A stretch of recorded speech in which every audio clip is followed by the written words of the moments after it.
நாகை மாவட்டம் கீழையூர் காத்தாயி அம்மனின் அருள் அடியவர்கள் அனைவருக்கும் வணக்கம்.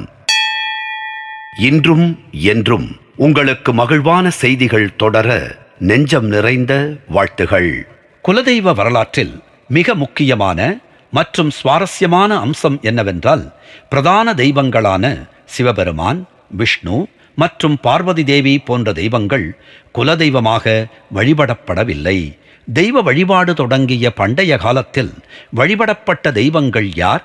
கிராமங்களின் நல்வாழ்வோடு தொடர்புடைய தெய்வங்கள் முக்கியமாக பெண் தெய்வங்கள் வன்முறை தோரணையிலோ அல்லது கருணை உள்ள வடிவிலோ வணங்கப்பட்டன.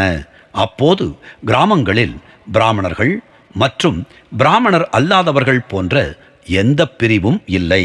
கிராமத்தில் இருந்த அனைவரும் ஒரே வழிபாட்டு தலங்களில் சென்று ஒரே தெய்வத்தை வணங்கினர். அவை கிராம தெய்வமாகவோ காவல் தெய்வமாகவோ அல்லது கற்கள் அல்லது ஆவிகள் வடிவில் அறியப்படாத தெய்வமாகவோ இருந்துள்ளன என்பதாக தெரிகின்றது. குலதெய்வமாக வணங்கப்பட்டு வந்துள்ள தெய்வங்களை நாம் கவனமாக ஆராய்ந்தால் சுமார் 85% தெய்வங்கள் பெண் தெய்வங்களாக உள்ளதை பார்க்கலாம். அவர்கள் அனைவருமே பெரும்பாலும் பார்வதியின் அவதாரங்களாக இருந்துள்ளார்கள். 10% ஆண் அவதாரங்களில் விஷ்ணு அல்லது சிவன் போன்ற தெய்வங்களின் நிழல் அவதாரங்கள் மற்றும் 5% பிரிவில் சில முதல்நிலை தெய்வங்கள் உள்ளார்கள்.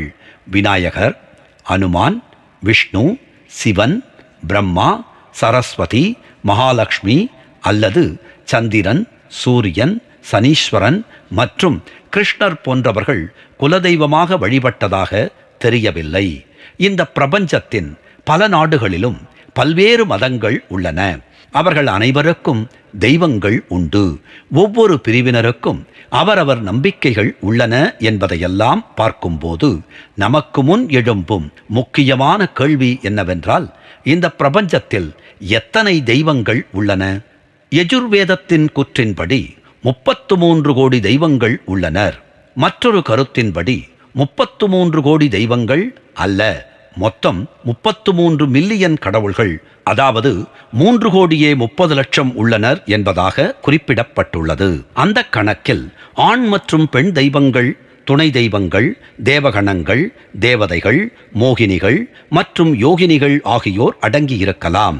பிற மதத்தினர் வணங்கும் தெய்வங்கள் கணக்கில் எடுக்கப்படாமல் விடுபட்டிருக்கலாம். அதன் காரணம், யஜுர்வேதம் எழுதப்பட்ட காலத்தில் இந்து மதத்தை தவிர வேறு எந்த மதமும் இருந்திருக்கவில்லை.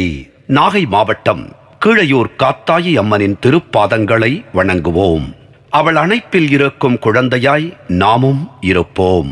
நாகை மாவட்டம் கீழையூர் காத்தாயி அம்மன் நம்மை காத்து அருளுவாள். நன்றி, வணக்கம்.